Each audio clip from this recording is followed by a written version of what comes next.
To download our animation, we need to get back to the editor workspace. And the way you can do that is to click on your name where you're logged in. Choose My Projects. Click your animated flower project, and then choose Edit at the top. It's going to log you back into the editor workspace. And from there, we can download it as a lot of different file types, but specifically for this video, I'm going to download it as a video. So, in the top right corner, you'll see Download, and if you click on that, you'll see a few different options.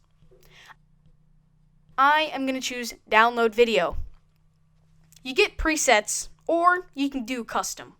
I'm going to do presets. If you're using a free account, you have to use a standard definition instead of high definition. So I'm going to leave this one checked, which is the 16:9 aspect ratio, which is good.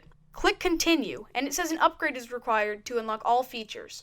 Some restrictions will apply, but that's okay. It just means it's going to have a watermark, and I can just use the standard definition. We'll have a watermark, we'll have the end screen, and the duration will be reduced to 10 seconds. So fortunately, our animation is 3 seconds, so we can still have it loop 3 different times to 9 seconds and still be okay.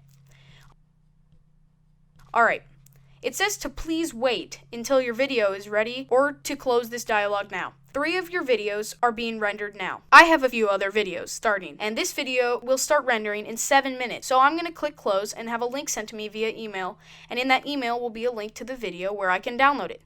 So that's how you export video out of Animatron so that you can use it in other places, such as maybe a Google Slides presentation or a PowerPoint presentation or something like that.